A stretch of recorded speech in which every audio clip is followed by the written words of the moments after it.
Cuando se habla de los ácidos nucleicos que están presentes en el núcleo de la célula, debemos de tomar en cuenta que en su composición hay bases nitrogenadas, grupos fosfatos y azúcar, pero que dependiendo del tipo de ácido nucleico se va a diferenciar en cuanto a su estructura. En ácidos nucleicos podemos encontrar entonces el ácido desoxirribonucleico, también conocido como el ADN, que forma nucleótidos que tienen base nitrogenada, grupo fosfato y el azúcar. Cada nucleótido de base nitrogenada puede tener bien sea adenina, guanina, citosina o timina, recordando que su unión va con adenina, timina, estableciendo puentes de hidrógeno, y guanina con citosina.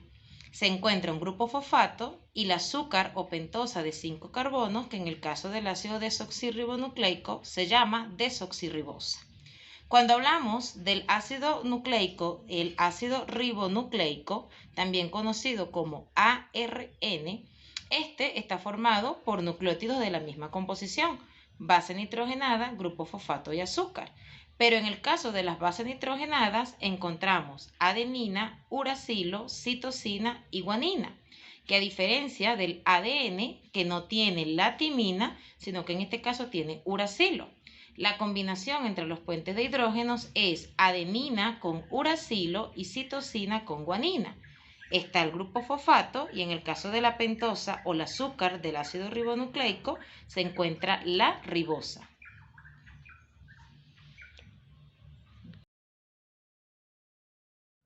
Es importante dentro de las generalidades para conocer cómo se duplica el ADN, estar claro en algunos elementos de la estructura de la doble hélice que forma o que constituye la molécula del ácido desoxirribonucleico.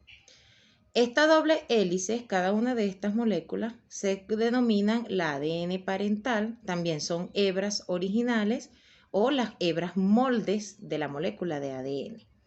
Cuando se desenrolla o se abre la molécula del ADN y las dos horquetillas quedan completamente separadas, las hebras que se van a formar o se van a establecer los puentes de hidrógeno con las bases nitrogenadas complementarias que surgen de nucleótidos libres, recordando en la composición del nucleótido que está constituido por el grupo fosfato, la pentosa, que en este caso como es ADN es la desoxirribosa, y la base nitrogenada.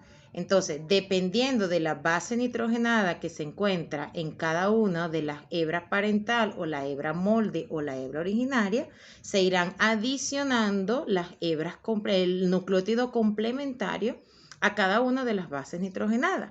Y cuando se forma esa hebra complementaria, también conocida como una hebra hija o hebra anexa o la copia de la hebra original o molde, entonces es donde se forma la nueva molécula del ADN. Bien, para reforzar lo que es la duplicación de la molécula del ADN, podemos estructurarla en 5 momentos o en 5 etapas.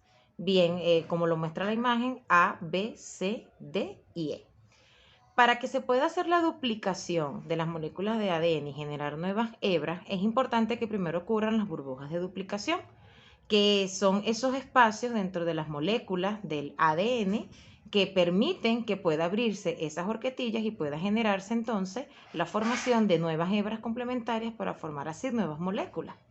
Es importante destacar el trabajo enzimático que existe dentro del proceso, comenzando por la primera enzima que ubicamos acá, que se conoce como ADN o también llamado en inglés DNA helicasa.